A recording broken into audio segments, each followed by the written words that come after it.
Welcome to Mindful Business, weekly discussions about mindfulness, entrepreneurship, and Web3. This is a live Twitter space. It's about an hour long. It is recorded and uploaded to YouTube to be played back at any time. We are considering also having some recordings on Facebook and Instagram Live every now and then, so stay tuned for more info regarding that. This is episode 21, dedicated to discussing New Year's resolutions. Happy New Year, everyone, and how you can make sustainable changes that last and don't fizzle out by the end of the month. And I am joined by my lovely co-host, Abby, the creator of Elevate, as usual. How are you doing today, Abby? I have been running around like a chicken with my head cut off the last hour, but I am now ready to settle in and dig into this conversation. I'm doing really well, having a really nice, happy start to the new year. So I feel really energized today. How are you, my friend? I know you weren't feeling well. How are you feeling today? Oh my goodness, there's lots of germies going around, and everyone I know is either sick or recovering from getting sick or knows someone in their house or a family member is sick. There's a lot going around and going on, and I am recovering from feeling a little crappy the last day or so, but I'm feeling significantly better today than I was yesterday. I was kind of down for the count yesterday. But yeah, I'm up and at 'em and slowly regaining energy. And I was really looking forward to this discussion as well. And yeah, I know New Year is like, new year, new me. Many of us, feel super motivated to make changes to welcome a new year. Most of us see it as a fresh start. Before this space, I was doing a little digging and a little research to kind of see what the most popular resolutions that Americans set for 2022. And one of my favorite sites to look at specifically for statistics is Statista.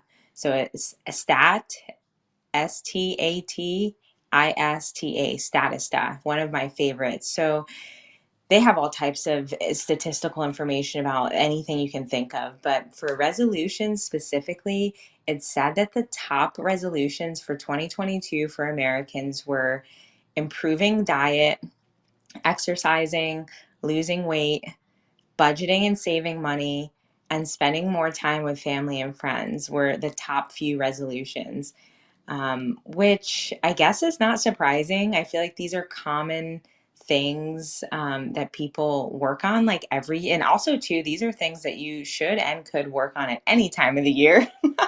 But for New Year's specifically, these were big ones for a lot of people. So let's start by talking about some of our own resolutions for this year or for past years. To be honest, Abby, I'm not a huge resolution person, but I am making some changes to welcome the new year. And I'm curious, are you and your family big resolution people?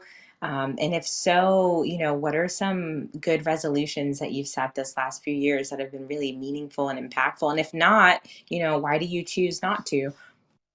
I love this conversation, and I knew we would probably, as always, have some unique perspectives and points of view about this. I am not, in fact, a resolution girl. Um, as a longtime yogi, something in yoga philosophy that we think about is sankalpa, or setting intention.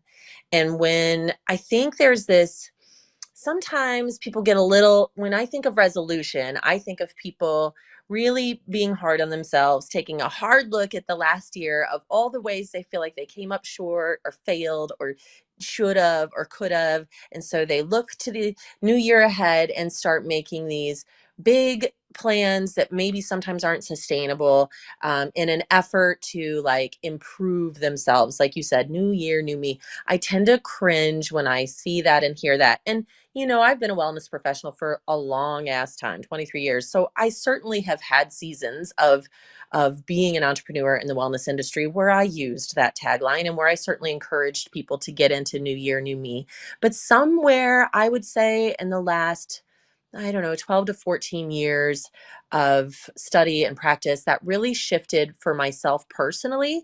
And therefore, I've really tried to filter my messaging to my community, to my clients, to my family, that, goal setting's great. You can set goals and things for yourself. There's nothing wrong with that. But when we think about new year, I think about revisiting the intentions that I already live by.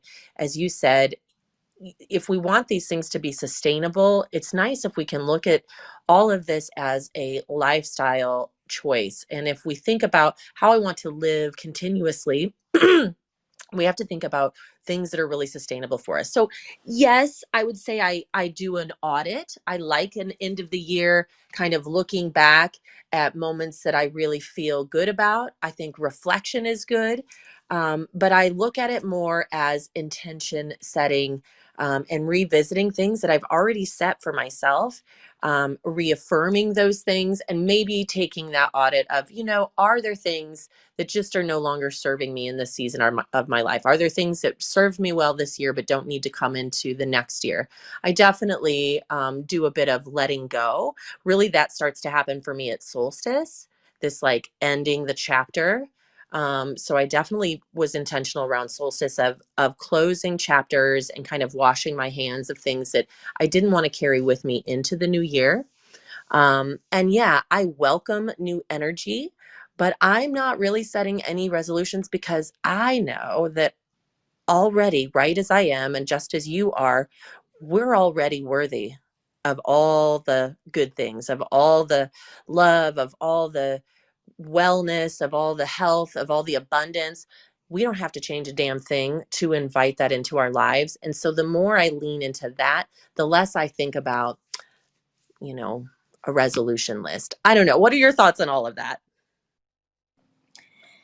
Beautifully said. Yeah, New Year, New Me is definitely pretty cringe, but it's huge. And I love that you mentioned setting intentions and using this time to revisit our guiding principles.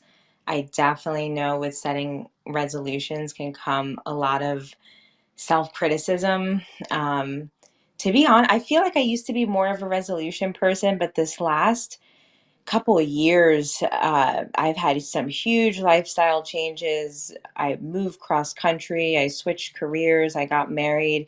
And honestly, just with everything else happening in my life, a New Year's resolution has not been at the forefront of my mind this last several years, the way maybe it was in past years. Something that has been on my mind a lot the last few months specifically is how I can better manage my PMDD. This last few months, I've had honestly some of the worst flare ups of symptoms that I've had probably since I was diagnosed in 2017, which has been really difficult and really honestly just unbearable. So, over this last few weeks, I've been making different changes in my own life to try and enter the new year with some momentum. I feel like there's a lot of like stress and pressure and expectation to make all these changes January 1st. So I kind of gave myself this running start and started like a few weeks ago on some different changes I wanted to make. So I didn't feel all this like new year, new me pressure. Some things I'm doing to try and get a hold of it recently are quitting coffee. And it's just like, it sucks because I really enjoy coffee, but all of the literature I read just points to like if you have bad PMS, coffee is not helpful for it. And I have some of the worst PMS, and me chugging, down a morning cup of coffee, even though it gets me through my early meetings, is really not helpful to my PMS. And I've been exploring different morning beverages, getting back into tea, getting back into my morning smoothie.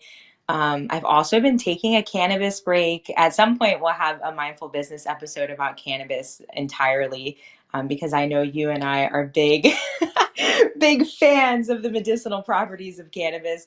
But to be quite honest, I've leaned into it, I think, way too hard recently, and I hate to use this word because I feel it makes me feel kind of makes my skin crawl, but I've leaned into it in an addictive way. And I say that because I feel like making a part of making changes in your life is like you need to be honest with yourself. And you know I've leaned into it in a way that like I'm abusing it in a way that it's like I want to have a healthy and non-addictive relationship with cannabis. So I'm giving myself a little break, reminding myself that I can exist without cannabinoids in my system. And anyone who has used cannabis for a long time and decided to abruptly take a break knows that you can experience withdrawal symptoms. So I have been going through like changes in appetite, sweats at night. But ultimately, I feel like it will all work out and be fine. And I will introduce it back at some point when I can, use it in a less abusive way. And I say that to say it's been something I've relied on a lot for my PMDD, but after, as you said, reflecting and taking inventory of what works and what doesn't work, I've noticed it hasn't really been helping either.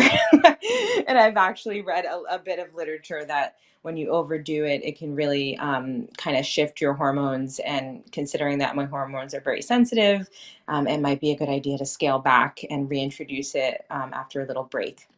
I also got a normal gym membership to introduce more variety into my workout regimen. So I joined a Gold's Gym a few weeks ago. My primary exercise has just been yoga this last several years, which is fantastic and has done a lot for me. But I really want to make more time in the new year for different types of exercise, more aerobic, more strength training, just more variety to challenge myself a bit more and making more time for in-person experiences and travel after a couple years in COVID lockdown. So these are all things on my mind as I enter 2023. However, I wouldn't say any of these things are necessarily resolutions. They're just kind of, as you said, I've taken inventory of what worked and what didn't work in 2023 and just trying to make informed decisions so that I can hopefully have a better experience in the new year. So we are going to talk a bit about how we can, like different tips on how you can keep your resolution for the new year. But I see we have an early request from Jody. So I'm going to pass the mic over to Jody. How you doing?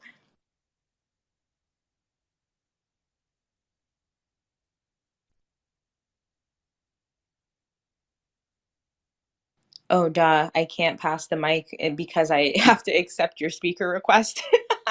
One second, darling. I was just thinking to myself, am I rugging? Shit. Well, I'm glad I'm glad it's not me. There we go. Hi, can you hear me? Well, Yes, we can. How you doing, Jody? Happy New oh, Year. Happy New Year. I'm good. Thank you for asking. I wanted to hop up when you were talking about coffee earlier. Well, first of all, I want to say thank you for holding space. I'm so excited to make it this evening and woohoo, you're 21.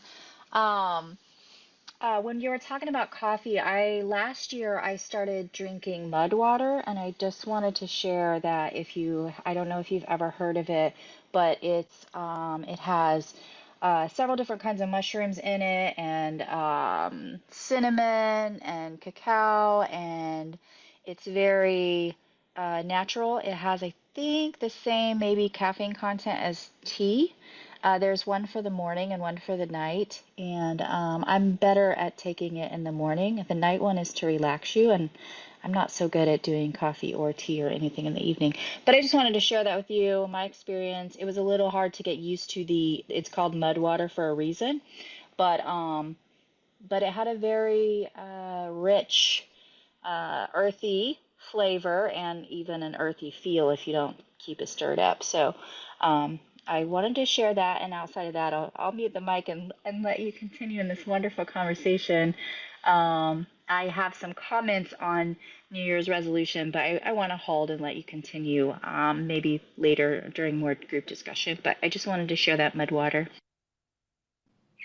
Thank you so much, dear. You are not the first person to suggest this. When I made a post a couple weeks back saying, "Oh, I'm ditching coffee and I need some new like morning beverage suggestions," and someone did say mud water.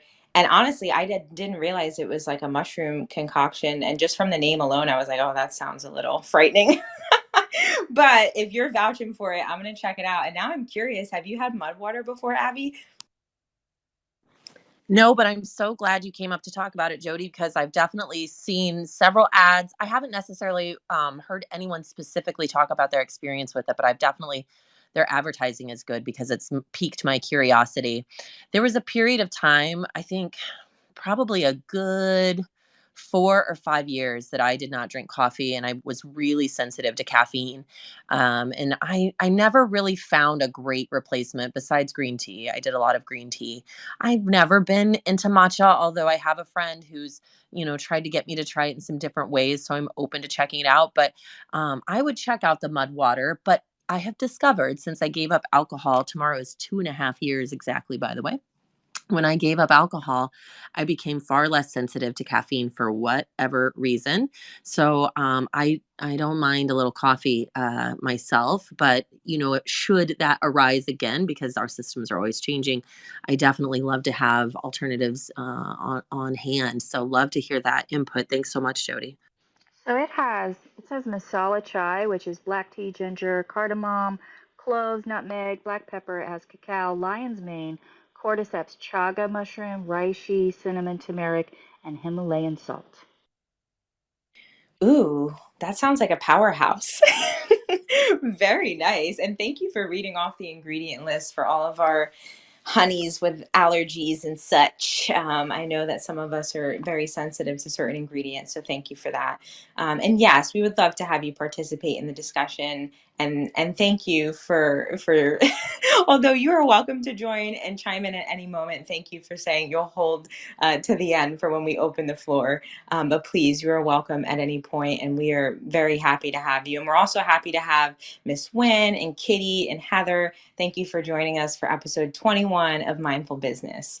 Okay, so it's clear that Abby and I aren't like huge resolution people, but we do take advantage of this energy right now of December moving into January is a new beginning and fresh start vibe, regardless of if you're setting a resolution or not. And as Abby mentioned, it's a great time to set intentions, revisit our guiding principles. I'm making some lifestyle changes to shift into the new year. So let's talk about ways that people can keep their resolution, because I feel like, there's always this running joke about how like gyms are so full like the first couple of weeks of January, and then like by a month by like, the second week of February, it's just like dead, and it's just the regulars who are going before the New Year's resolution rush, as they like to call it. So I guess the first thing that comes to mind is like setting a specific goal. Something that I realize when it comes to just goal setting in general is the more vague you are, the easier it is to not follow through. So for me, instead of just being like, I want to drink less coffee, it was just like, I'm going to drink 0 cups of coffee. And I didn't have to go that extreme. Like I could have said, instead of drinking coffee 7 days a week, I'm going to drink 4. But I was clearly just, from one spectrum to the other and decided I didn't want any. But I'm saying that because it's important to be specific. Instead of saying, I'm gonna, and even get like super granular. Instead of saying I'm gonna lose 10 pounds, think about how and focus your resolution on that. So instead of saying I'm gonna lose 10 pounds, maybe it's I'm gonna go to the gym at least 4 times a week, and I'm gonna stop eating after 7 p.m. Because then you can kind of, it's easier to check in with yourself as to like, okay, am I on track to meet my resolution or not? And like, if your goal is I'm going to lose 10 pounds, you're going to torment yourself getting on the scale every day to see if you lost that 10 pounds or not. And honey, little reminder, like you're not going to lose it overnight. It might take a few weeks and it might take a few months. But if your resolution is I'm going to go to the gym 4 times this week, whether it's Monday, Tuesday, Wednesday, Thursday, or it's the latter half of the week, who cares? When you hit that 4 days, you can have that little endorphin boost and feel positive that you're making progress toward your goal. Or if the resolution or intention is I'm going to stop eating after 7 p.m., when 7:30 rolls around and you get a craving for a chocolate bar and you decide to not eat it, perhaps you'll have a little specific reminder of like, okay, I'm meeting my goal. And I'm using these examples specifically because, as I mentioned at the beginning of this mindful business, the most popular resolutions for Americans this year were related to improving diet, exercising, losing weight. Those were the top 3, and to me they're all in the same realm. It's all the same bucket, those first 3. And then budgeting and saving money. And I feel like specifically when it comes to losing weight or changing diet, like these are big things. And And if you just say, oh, I want to lose weight, you're kind of just setting yourself up for failure, in my opinion. What do you think, Abby, in terms of like being specific when you're setting your goals and intentions? I think it's super important to be specific about any intention setting, whether it's New Year's or otherwise. My mom always said, be careful what you pray for. And she's right. Excuse me. You really do want to be specific, because that's our energy goes where the mind goes. And if whatever we're focused on, that's what we're going to reinforce and attract to us, if you think about law of attraction. So being very specific, I think, is very, very key. It doesn't surprise me that those were the top this year. I would bet those are probably among the top almost every year. I think everyone, especially after the holidays where we all indulge and we kind of embrace, all the things, come January, we start like, oh, feeling guilty and bad and thinking, I got to take this weight off or whatever it might be. I always enjoy challenging myself and people in my community when I think about these things. How can you make a little checklist for yourself, a little checklist of values, like, are the things on my list, is it going to nourish me or deplete me? And am I doing this to punish myself or to reward myself because I love myself? Am I doing this because I'm seeking longevity in my body and I want to be good and kind to my body? Or am I doing this because I fucking hate myself for doing all that shit I said I wouldn't do last year, and when nobody's looking, I ate that hot fudge and I so bad? And I think we get trapped in this negative loop. And if we think about law of attraction and manifestation and bringing things that we really want into our life and into light, we have to act as if it already is, right? We have to claim it as if it already is. And we have to do that in a positive light. We don't chase, we attract. And if we're going to attract, then how can you attract something? You're not going to do it by being really negative and hard on yourself or somebody else. So I do think being very specific, but being very intentional with how you can do this from a lens of self love. If your goals are to do all of these things, why? Why is that your goal? Because you want to look better in your jeans? Because you think you should? Because society said that looks nicer? Because you feel the pressure everybody else is doing it?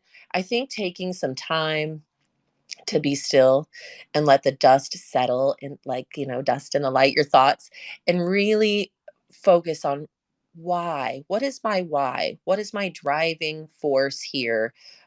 Is it for long-term health? Then yes, let's start there and develop a plan around that nourishes me, supports me, and moves me in a positive way in the direction of the things that are my heart's desire, my dreams, or whatever it might be.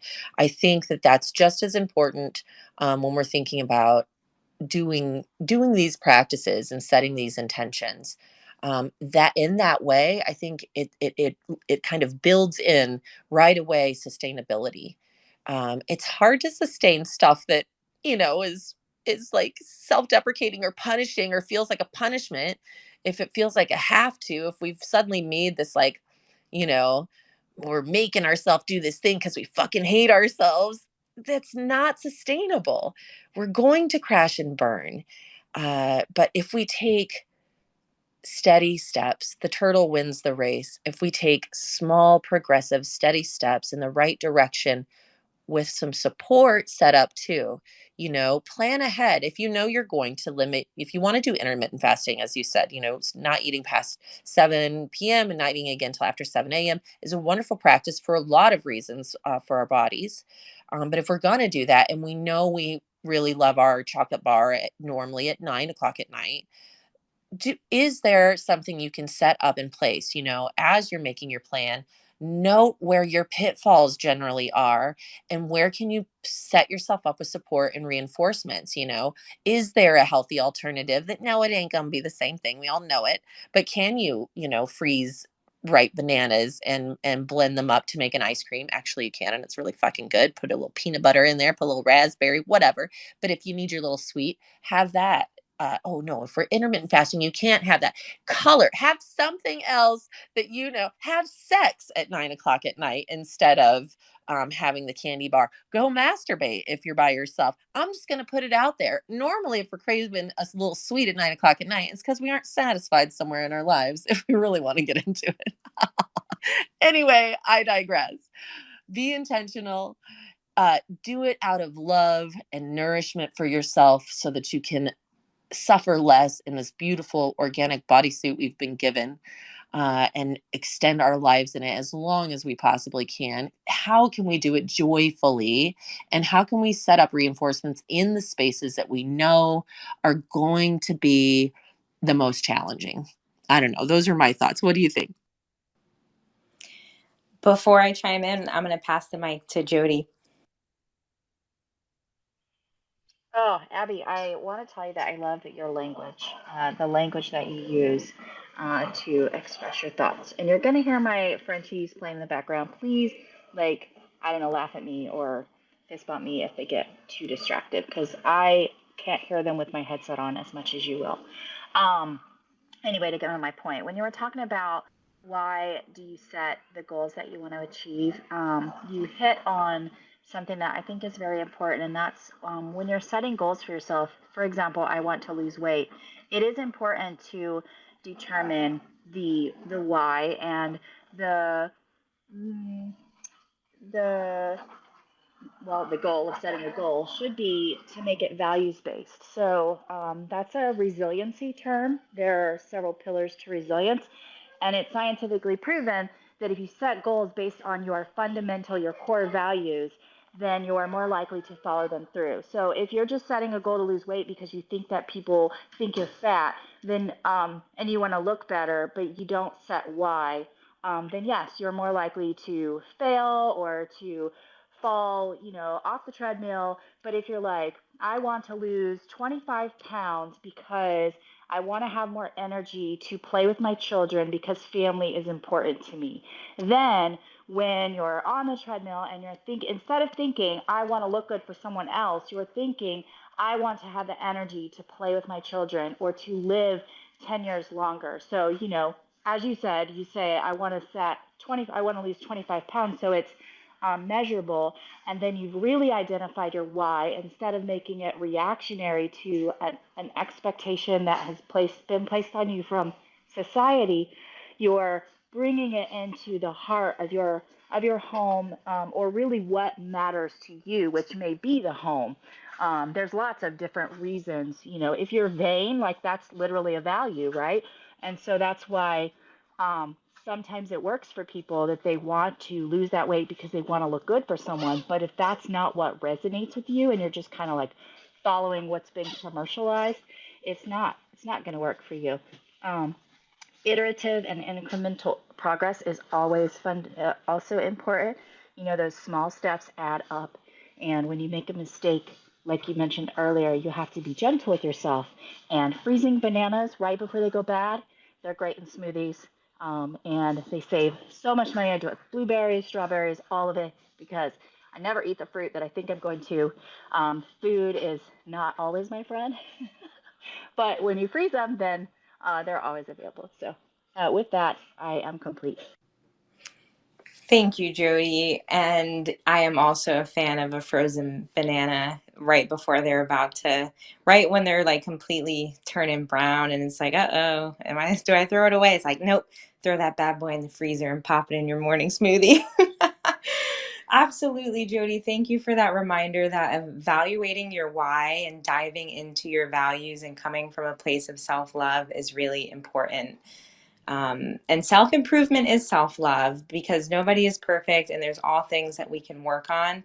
And hopefully we do it because we love ourselves. And for me, giving up cannabis and coffee has been really tough. But managing my PMDD is my why and really what's keeping me going because I've come to the realization that living with the symptoms, which for me are extreme bouts of depression, anxiety, and rage, is not sustainable for me. It's not sustainable for the people who love me and who are subject to deal with me on a month-to-month basis, and it's not sustainable for me. So that being said, I do it because I love myself, and I'm measuring my success by how I feel. And same for those who are on a health journey. You measure your success by how you feel, not what the scale says. Maybe the goal is to feel stronger and not to fit into a smaller jean size. So thank you for those reminders, Jody. And also, that just brings it into my head, like, as you both mentioned, it's important to be realistic and to reflect on like what's worked for you and what hasn't, to set informed intentions. We all know ourselves better than anyone else, and we know what's sustainable for us and what isn't. So if you've never woken up before 6 a.m., maybe setting a resolution of a 5 a.m. workout every day is kind of unrealistic. If you've never had a salad, maybe setting a resolution of having a salad every day is unrealistic. You don't want to shock your body with these, crazy, unrealistic resolutions. It's also okay to like work your way up to a big change. And you can do that through a resolution. As Jody mentioned, making changes incrementally is also really powerful.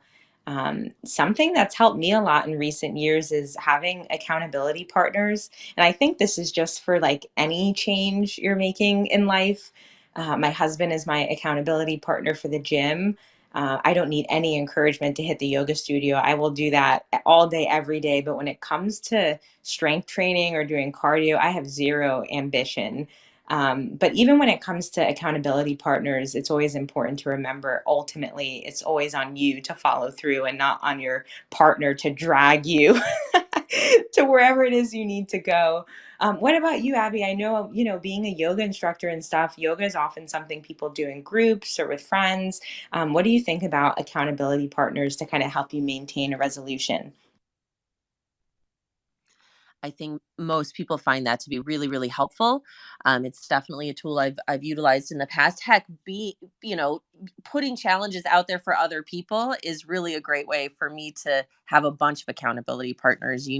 Being an instructor over the years has kept me accountable because I show up for the people that are coming to class. I'm so excited to say I'm finally introducing. It's been over a year that I've really done a lot of in-person teaching here locally, and I'm have worked out a space with I did a local dance competition recently, and the dance studio owner has some space for me. So I have people signing up, and names that I'm not familiar with signing up, and names I am familiar with, and I have several of my, which I'll throw out there. If you are an Elevate NFT holder, you can have a link to attend virtually for free. And so I have several of my community members taking me up on that, and I'm so jazzed to be teaching. So being an instructor is really just kind of an easy way to get a bunch of accountability partners every week, all day, all month. So I am so excited for that, to be able to share. And so in prep for that, it has me really, I've really amped up my own practice as well. As I was you kind of mentioned starting your process before the new year. Similarly, for me, it's really intentional around solstice, as I mentioned. And as I was closing the chapter, which, 2022 was a doozy of a year. It was definitely full of challenges for me. Honestly, the last several have been, but this one was like the boss level, right? Came out swinging. And so to close that, one of my intentions moving into the new year is to not only welcome, but to just be more joyful, and to welcome more joyful moments, and to be present in the moment. And so, in doing so, it's made me feel more inclined at the end of my day to get on my yoga mat. And I've been having some real exploration and fun with some hand weights that I hadn't ever really utilized in the past. And so I'm being fun and playful and open. I'm following some people that I have for a long time, and noticing as they go through menopause as I am, the changes they're making in their practice. And like Beach Yoga Girl, I don't know if you follow her or not, but she's been adding, just some light weights to a yoga practice we've already done for the last 20 years. But it's been fun to play with that, and just feeling inspired to welcome new energy. I don't even remember what the question was because I got so excited about mentioning that I'm going to be teaching again. Oh, accountability. Yes. I think buddy system's always the way to go, no matter what you're doing, right? It's good to have support. If you're not a buddy system, where can you find some sort of support, right? Whether it's online where you kind of lurk, or someone you send voice memos with back and forth, or actually physically go to class with each other. I think that, yeah, that's going to set you up for sustainable, successful longevity. And then it's your vibe, it's your lifestyle. It's not just, this thing you got to do or get through. It's fun. It makes it fun. Fun is essential. We can't take life so seriously. None of us are getting out alive, not to be a bummer, but that's just the truth. So get that truth out of the way and have some fun with it. Nourish, don't deplete. Challenge yourself, yet don't, stress yourself the fuck out, right? I think one thing I want to continuously remind people that I overlooked far too long is the nervous system. Yes, your cardiovascular is important. Yes, your musculature is important.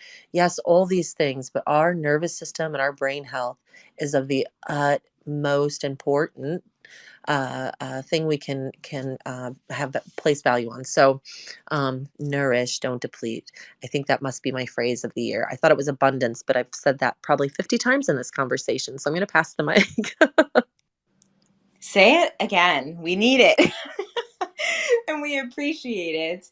And yes, yes, yes, yes to everything you just said. Some of my Web3 friends have become huge accountability partners for me. And it's like, it's just so interesting how things work out. Like, I don't know what brought us all here, whether it was the art, whether it was trying to make a flip and make some money. Who knows what brought us all here as individuals? But I've connected with so many inspirational people who have helped me stay accountable on my own journey. And I know you have as well, Abby.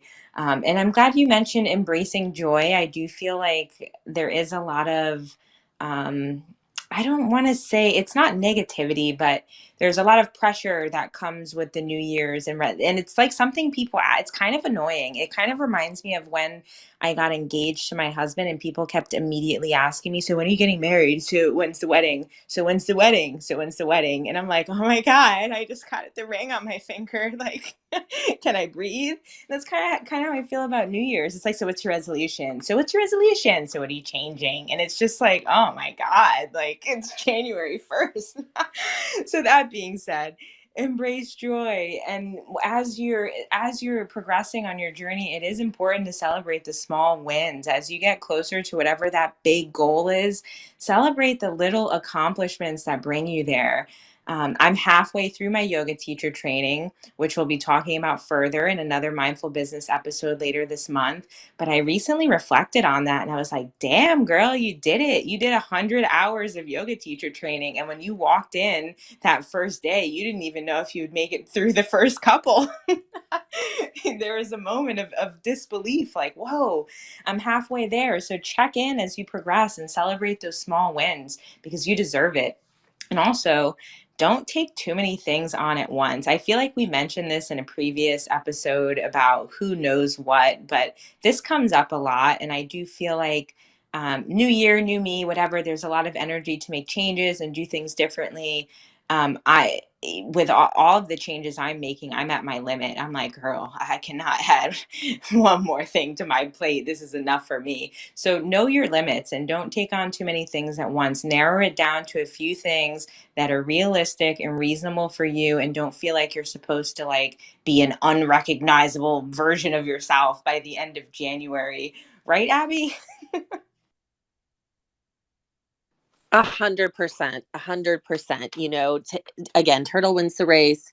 Take your time. And I like that you brought up, we get so focused on looking ahead and looking forward and planning our future that we forget to stop and pause and turn around and look back and see, just how far we've come, and give ourselves credit. And yeah, I think we're all just so hard on ourselves. Society's hard on us too. You're right. People are breathing down our necks all the time about what are you going to do about this. I don't know if you ever saw the viral video. It's been many, many years, of this little girl, and her dad's trying to help her with the car seat. And she's like, "You worry about yourself. You worry about yourself. No, thank you. No, thank you." And for years, that was our phrase around here, the kids, if somebody's up in somebody else's business, or, so and so, that you worry about yourself. We said, but it wouldn't be so cute. It was like, you worry about yourself. Anyway, it's a good motto. Yeah, people are breathing down our necks to get an answer. And that's why we just have to, yeah, find our own rhythm here and make it just more about these little things that add up. And suddenly you look back and notice, wow, I really have come far. So yes to, this time of year, auditing, looking back, but not just at, oh my God, all the things that we feel like we fell short of, but also, and not even that, don't do that. Just look at, oh, okay, here are the things that are no longer serving me. Here's a thing that, didn't resonate. I'm not bringing it with me, whatever that might be. But also look back and look at the things that did bring you joy, the things you did do well, that, yeah, girl, you did do that. And it's always such a lovely thing when we enter a thing thinking, I don't know if I can do this, and to get to the other side of it. And it's important when we do to absolutely look back and pat yourself on the damn back and say, yes, I did, and celebrate that moment. So, yeah, let's just be more joyful, easier on ourselves. Yes, intentional with making ourselves as comfortable in these bodies as we can be for as long as possible, whatever that looks like for you. Sign me up. Amen to that, sister. Oh my goodness. Yes, yes, absolutely. And something that's helped me this last few years too is just like writing them down, your resolutions, your intentions, whatever. Or you know what, you don't even have to write them down. Do whatever method will help you document your goals and keep them top of mind. I specifically like writing them down because I love looking back at past years' resolutions or intentions and just taking inventory of what I've accomplished and what I haven't. And something I've noticed is like, okay, girl, if you set the same resolution 5 years straight, maybe that ain't the resolution for you.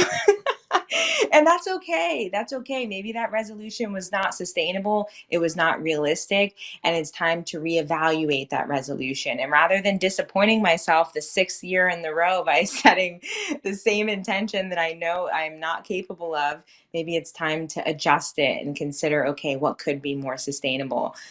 So do, keep track of them in a way that you can take inventory and reflect on them in a meaningful way. And it's not just about what you've accomplished, it's also about looking at what you haven't so that you can just, set more manageable goals for yourself. Like you're not looking to be your own drill sergeant for the new year. If anything, you should be kind of gently encouraging yourself as you move through the process. And if you fall short here and there, I really encourage you, do not give up entirely. I feel like sometimes I feel like for some of us, when we set a resolution or an intention and we like fall off or we slip up, that's like almost the excuse we're looking for to just give it up. And it's just like, oh, well, I missed a few days. So I guess it's not happening this year. I guess I'll try again next year. But like, have some flexibility. Slip ups happen and it's okay. Just get back on track without too much negative self talk. Be gentle to yourself. And remember, making changes is not easy. We are creatures of habit. It's easy to do what's habitual and to fall into our routines and do what's normal for us. Making changes is challenging your own personal status quo, and it's not going to be easy or comfortable. And there will be slip ups. So just anticipate the slip ups and be ready to handle them with grace. How you doing, Jody? Feel free to pop in. Hey, so I wanted to share. I myself have also kind of gone away from setting New Year's resolutions, but last year and this year, um, I kind of chose a theme or a word, if you will. So last year, my word was awakening. And it was when I was coming into this space and I was meeting, all these uh, beautiful people with diverse modalities for healing and just things that I hadn't been exposed to. And I linked up with, people who inspired me or made me curious. Those type of things. And I started a blog last year that was part of my awakening. And I think I just counted, I made like 16 blog posts. And my intent was to write every week. But as a writer, especially on the notion that I hadn't actually written regularly in a long time, yes, I was, dusting off my skills. And I also had to find things that motivated me or inspired me to write because um, it that goes to my values, which I won't get into, but not it just I can't just write about anything per se. So, but then this year I did the same thing, and this year I chose the word transformation. And so basically, I'm taking all the things that I learned and explored last year, and now I'm trying to mold them into something that works for me or expand on things. Actually, I wrote about it in a blog post, and with your permission, I would like to post it up top in case any of you in the room would like to take a peek, and I would love to share that with you. But I think that just the word using the word awakening or using or honing in on the word transformation this year, it really works for me because it's not specific, but it is. So anything that I investigate or get into that I feel is helping me transform my life or transform my energy or transform my circumstances, then I just run with that because in reality, all I really want, like you mentioned earlier, Abby, is to enjoy my time in this body for as long as I can. So, yeah, that's where I'm at, and that's what I appreciate the time to share. Thank you. I love the idea of choosing a word to carry into the new year. That is beautiful and powerful, and awakening and transformation specifically are very powerful words. Congratulations on starting and maintaining your blog. You are more than welcome to pin it here in this space. These spaces are safe spaces for our community members to participate and share, and we would love to see it. Wow, I might want to steal that little steal that little practice from you, because I think it's powerful, and I think it removes the weight and expectation of although my first piece of advice was get super specific, I do feel like choosing a word is pretty specific, because when you think about awakening or transformation, there are specific things that come to mind. So I think that's amazing. What do you think about that practice, Abby? I actually in 2020 started the practice, but my word was manifest that year, and 2020 was not a good year for me. So I skipped the practice in 2021, if I'm being honest with you. And I kind of mentioned earlier, abundance was, I slipped into the conversation somewhere, but abundance is my word this year. I love that. I love that practice. And agree that it's specific, but there's not this like list of 20 things that has to look like. And I like how you said, Jody, that shows up in different ways, and because you've got that kind of almost like your mantra at the top of mind awareness, when things come up you can look at it through that lens. I think that's really beautiful. So I will add that yes, it was not my idea, and it is actually something that I learned in the space last year because I came in about October, November, and then and if you read like my very first blog post was my year of awakening. It was January 1st last year, and I did make a list of intentions because that was something you were discussing earlier. It was a little more specific, and you'll see exercise, eat better. All of the things, and writing in my journal was probably one of the ones that I really got into later in the year. But I went on this whole different journey than I expected. So, and then this year, if you read, if you so are inclined, I did kind of uh, a check, like you were saying earlier, like reaffirming where I was, or what I've learned, and I kind of looked at some of my obstacles, and just try to assess, like, how am I going to get through those obstacles, or do they really exist? What happens if I do nothing? Those kind of things, and it really is kind of. My friend she called it my roadmap. When I wrote it, I didn't see it that way, but I went back and read it after, and I was like, well, it kind of is. So it expands on the word, because as you mentioned, Abby, when you use the word manifest, or even if you when you use any word, um, manifestation itself is thoughts become things. So when your word is manifest, you have to be very intentional, right? When your word is abundance, Jana always talks about abundance isn't just about money. Abundance isn't just about, it can be about pain. Abundance is about growth. Abundance, if you're going to get pain, you're going to get a lot of it, right? Because you're asking the universe for abundance. Um, and the same for transformation. Like, already it's the fourth, and I'm like, ooh, there's some things that I may not want, I may not be ready to transform. I want to stay the same, you know? So, um, yeah, it is it's a weird thing, the universe, right? But at the same time, if yeah, I just chose, like, I want to transform my energy, and I may have to deal with some energy that I don't want to this year, because it is my intent. But most of us, even through those tough times, we come out the other side, and we really are better, or stronger, or wiser. We have a story to tell that can save someone else, or just share someone else that they're not alone. And when we can look at it like that, then it makes it a lot more meaningful, anything and everything we've been through throughout the years.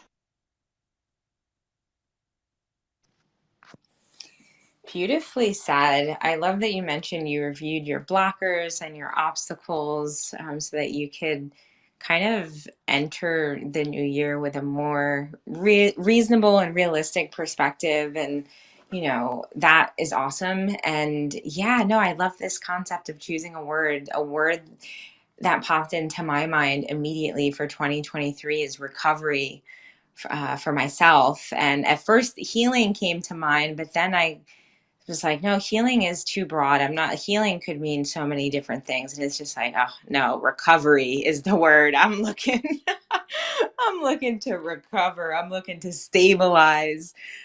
So that is really powerful. And I feel like I'm going to carry these words with me into the new year, because I feel like I needed to hear these words from you. And it is, as you said, the universe works in strange ways. And it is no coincidence that you are here sharing these powerful words. I'm really glad the universe aligned, so that you could join us for our live recording tonight. It's been super magical. And I cannot believe that nearly an hour has flown by. We are heading into just the last few minutes of our space. So I just want to say the floor is open. If anyone wants to come up and add any final words to the discussion, they are more than welcome. Otherwise, Abby, do you have any kind of closing thoughts as we start to wrap it up? I'm just sharing in your sentiment that this has just been a really beautiful conversation. Jody, I'm so glad you came up and contributed. It's been, I love that you said magical. I agree. Another word I really want to lean more into, because love and magic and all the good things are all around us all the time, right? We just have to slow down a little and pay attention a lot. And I really love how time slows down when we're all together here. And when I get to visit with you every week, Sierra, I loved this conversation a lot. And my intention is just to keep showing up, and enjoying this friendship, this connection with all of you. And yeah, just to welcome all the good things that are already there all around us for each of us. So thanks again. And Jody called this out when she first came up on stage about it being episode 21. And thank you for mentioning that. I cannot believe that, like, every week that passes and the number goes up, and I'm like, oh my God, like 15, 20, 21 episodes of Mindful Business. That means for 21 weeks straight, you and I have met and shared our experiences and wisdom with the community. And it's been amazing. It's been eye-opening and incredible. For anyone who joined late, just a reminder that this is recorded. It's uploaded to YouTube on our Mindful Business playlist, so you can listen to this or any of the previous episodes. It's been amazing, and we'll be back next week. Sending lots of love and good juju out to our listeners who spent the last hour with us, and we'll see you soon. Bye, y'all.